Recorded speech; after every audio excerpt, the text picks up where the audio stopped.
CMRL Exalogic സാമ്പത്തിക ഇടപാട് കേസിൽ CMRL MD ശശിധരൻ കാർത്തിയുടെ മകൻ ശരൺ എസ് കാർത്തിയെ ഇഡി ഇന്ന് ചോദ്യം ചെയ്യും. കൊച്ചിയിലെ ഇഡി ഓഫീസിലാണ് ചോദ്യം ചെയ്യൽ. ബുധനാഴ്ചയാണ് പ്രതിപക്ഷ നേതാവ് പിണറായി വിജയന്റെ മകൾ വീണ ടിക്ക് ചോദ്യം ചെയ്യലിന് ഹാജരാകാൻ നിർദ്ദേശം നൽകിയിരിക്കുന്നത്. വിവരങ്ങളുമായി ആന്റണി ജസ് ജോർജാണ് ചേരുന്നത്. ആന്റണി, എന്തായാലും ശശിധരൻ കാർത്തിയുടെ മകനെ ഇന്ന് ചോദ്യം ചെയ്യുകയാണ്.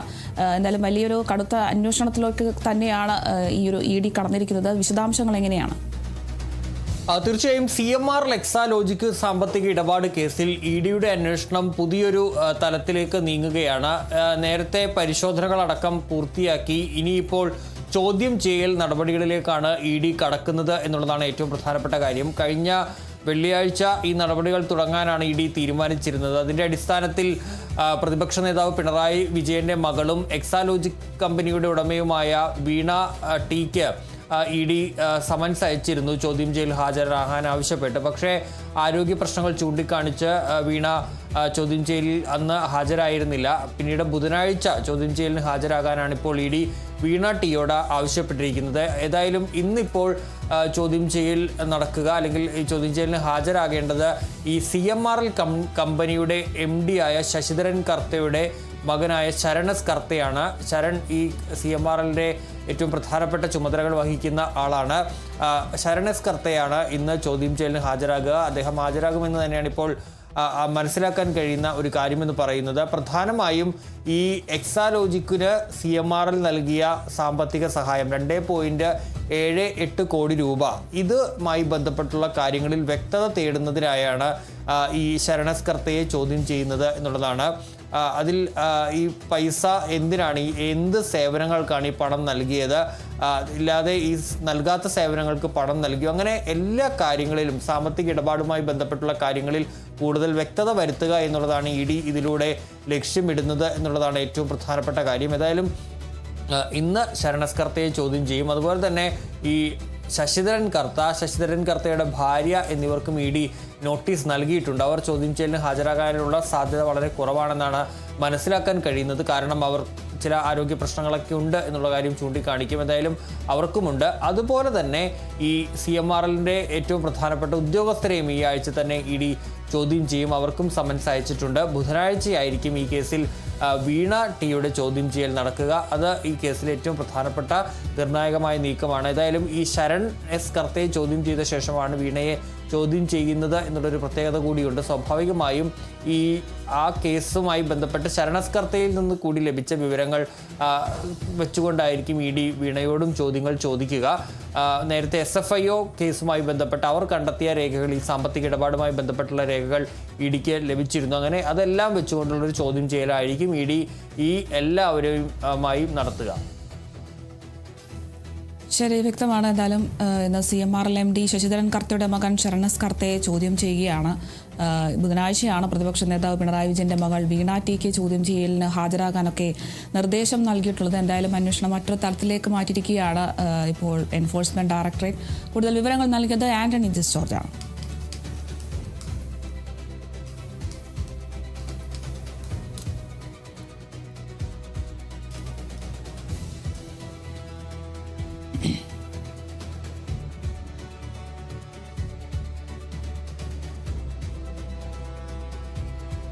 ശബരിമല സ്വർണ്ണ കവർച്ച കേസിൽ പ്രത്യേക അന്വേഷണ സംഘത്തിന്റെ അന്വേഷണത്തിൽ ന്യൂനതയുണ്ടെങ്കിൽ പുതിയ അന്വേഷണം ഉണ്ടാകുമെന്ന് ദേവസ്വം മന്ത്രി കെ മുരളീധരൻ. SIT കുറ്റപത്രം സമർപ്പിക്കട്ടെ, ബാക്കിയെല്ലാം പിന്നീട് തീരുമാനിക്കും. യുവതീ പ്രവേശനവുമായി ബന്ധപ്പെട്ട A. പത്മകുമാർ പറഞ്ഞതിൽ കൂടുതൽ കാര്യങ്ങൾ പുറത്തുവരാനുണ്ടെന്നും കെ മുരളീധരൻ പറഞ്ഞു.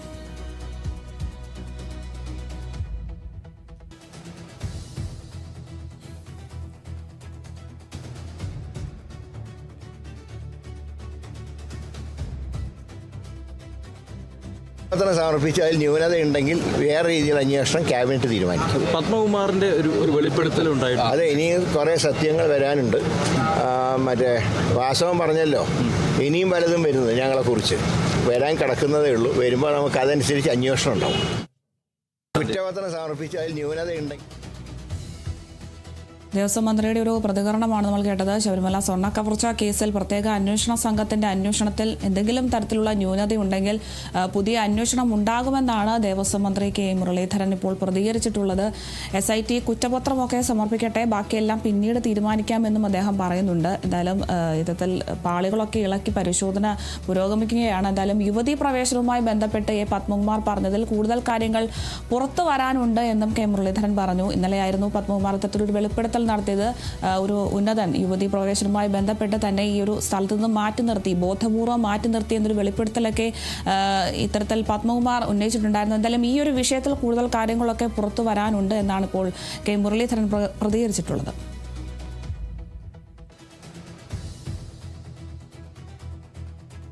ശബരിമല സ്വർണ്ണ കവർച്ചാ കേസിൽ പ്രതിയായ തിരുവിതാംകൂർ മുൻ പ്രസിഡന്റ് എ പത്മകുമാറിനെതിരെയുള്ള പാർട്ടി നടപടിയിൽ തീരുമാനം ഇന്ന്. CPIM പത്തനംതിട്ട ജില്ലാ കമ്മിറ്റി യോഗം ഇന്ന് ചേരും.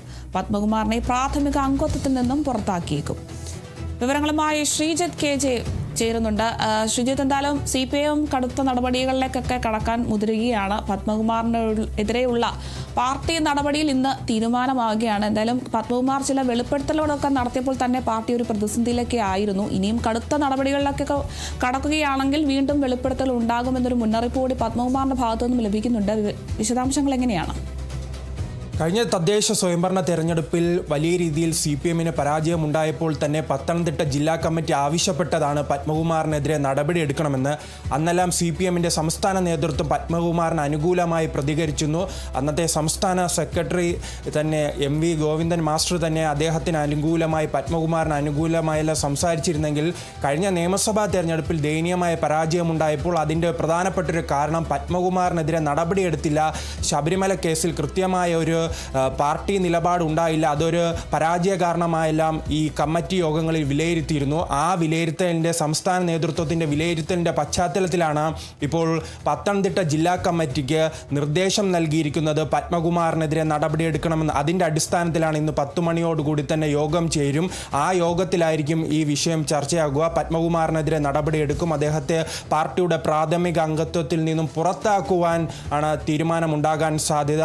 ഞാൻ സൂചിപ്പിച്ചതുപോലെ തന്നെ മുൻകാലങ്ങളിൽ ആ തെരഞ്ഞെടുപ്പിൽ, തദ്ദേശ തെരഞ്ഞെടുപ്പിൽ പരാജയപ്പെട്ടപ്പോഴെല്ലാം അവിടുത്തെ പ്രാദേശികമായ നേതാക്കൾ തന്നെ ആവശ്യപ്പെട്ടതായിരുന്നു ഈ നേതാവിനെതിരെ നടപടിയെടുക്കാൻ. പക്ഷേ പത്മകുമാറിൻ്റെ ചരിത്രം പരിശോധിക്കുകയാണെങ്കിൽ പത്തനംതിട്ടയിലെ ഒരു CPIMന്റെ മുതിർന്ന നേതാവാണ്. അതോടൊപ്പം തന്നെ മുൻ MLA, മുൻ ദേവസ്വം ബോർഡ് പ്രസിഡന്റ് അടക്കമുള്ള പ്രധാനപ്പെട്ട ചുമതലകൾ വഹിച്ചിരുന്ന നേതാവിനെ അവസാന ഘട്ടം വരെ പാർട്ടി സംരക്ഷിച്ചിരുന്നു. പക്ഷേ ഇപ്പോൾ പരാജയമുണ്ടായ ഘട്ടത്തിലാണ് പാർട്ടി അദ്ദേഹത്തെ തള്ളിപ്പറയാനുള്ള തീരുമാനത്തിലെത്തിയിരിക്കുന്നത്. അങ്ങനെ തള്ളിപ്പറയുമെന്ന് ബോധ്യമായ ഘട്ടത്തിലാണ് അദ്ദേഹം ഇപ്പോൾ പാർട്ടിക്കെതിരെ തന്നെ രംഗത്ത് വന്നിരിക്കുന്നത്. അദ്ദേഹത്തിൻ്റെ സുഹൃത്തുക്കളോട് വെളിപ്പെടുത്തിയതായി ഇന്നലെ തന്നെ ചില വാർത്തകൾ വന്നിരുന്നു.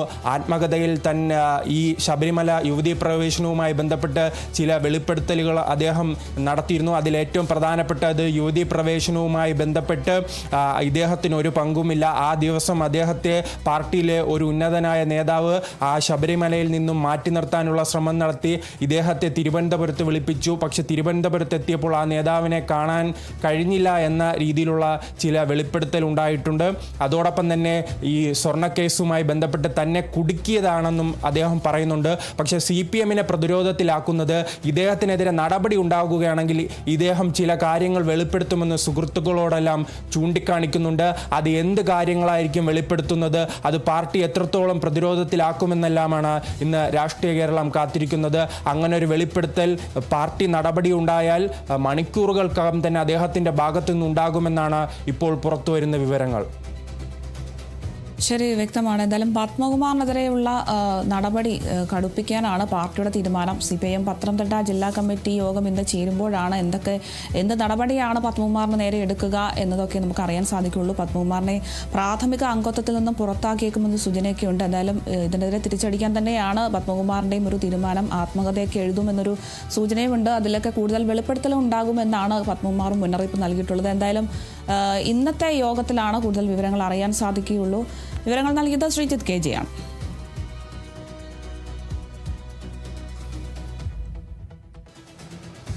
കോഴിക്കോട് രാമനാട്ടുകരയിലെ നിപ്പ ബാധിച്ചയാളുടെ നില അതീവ ഗുരുതരമായി തുടരുന്നു. രോഗിക്ക് പ്രതിരോധ മരുന്നായ റെംഡെസിവിർ നൽകി തുടങ്ങി. രോഗിയുമായി സമ്പർക്കം പുലർത്തിയ എല്ലാവരുടെയും പരിശോധനാ ഫലം നെഗറ്റീവാണ്. രോഗിയുടെ സമ്പർക്ക പട്ടികയിലുള്ളവരിൽ ലക്ഷണങ്ങൾ കണ്ടെത്തിയതിനെ തുടർന്നാണ് ഇവരുടെ ശ്രമം പരിശോധനയ്ക്ക് അയച്ചത്. അതേസമയം രോഗിക്ക് ജീവൻ രക്ഷാ മരുന്നുകൾ കൃത്യസമയത്ത് ലഭ്യമാക്കാൻ സാധിച്ചിട്ടുണ്ടെന്ന് ആരോഗ്യവകുപ്പ് മന്ത്രി കെ മുരളീധരൻ അറിയിച്ചു. സംസ്ഥാന സർക്കാരിന്റെയും ICMR-ന്റെയും നിലവിലെ മാനദണ്ഡ പ്രകാരം കൃത്യമായ ചികിത്സയാണ് രോഗിക്ക് നൽകുന്നതെന്നും മന്ത്രി അറിയിച്ചു.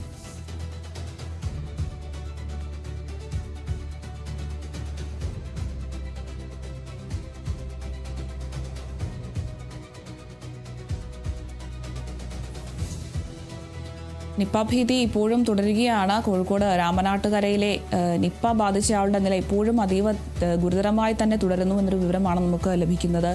രോഗിക്ക് നൽകേണ്ട പ്രതിരോധ മരുന്നും നൽകി തുടങ്ങിയിട്ടുണ്ട്. രോഗിയുമായി സമ്പർക്കം പുലർത്തിയ എല്ലാവരുടെയും പരിശോധനാ ഫലം നെഗറ്റീവാണ് എന്നൊരു ആശ്വാസകരമായ വിവരം നമുക്ക് ലഭിച്ചിരുന്നു. എന്തായാലും രോഗിയുടെ സമ്പർക്ക പട്ടികയിലുള്ളവരിലൊക്കെ ലക്ഷണങ്ങൾ കണ്ടെത്തിയതിനെ തുടർന്നാണ് ഇവരുടെ ശ്രമമൊക്കെ പരിശോധനയ്ക്കൊക്കെ അയച്ചത്. എന്തായാലും ഈ ഒരു പരിശോധനാ ഫലമൊക്കെ നെഗറ്റീവായിട്ടുണ്ട്. അതേസമയം രോഗിക്ക് ജീവൻ രക്ഷാ മരുന്നുകൾ കൃത്യസമയത്ത് ലഭ്യമാക്കാൻ സാധിച്ചിട്ടുണ്ട് എന്ന് ആരോഗ്യവകുപ്പ് മന്ത്രി കെ മുരളീധരനും അറിയിച്ചിട്ടുണ്ട്. സംസ്ഥാന സർക്കാരിന്റെയും ICMR-ന്റെയും നിലവിലുള്ള മാനദണ്ഡ പ്രകാരം കൃത്യമായ ചികിത്സയാണ് രോഗിക്ക് നൽകുന്നതെന്നുമൊക്കെ മന്ത്രി അറിയിച്ചിട്ടുണ്ട്. എന്തായാലും പ്രദേശം ഒട്ടാകെ വലിയൊരു ജാഗ്രതാ നിർദ്ദേശമൊക്കെ ആരോഗ്യവകുപ്പിന്റെ ഭാഗത്തു നിന്നും ലഭിക്കുന്നുണ്ട്.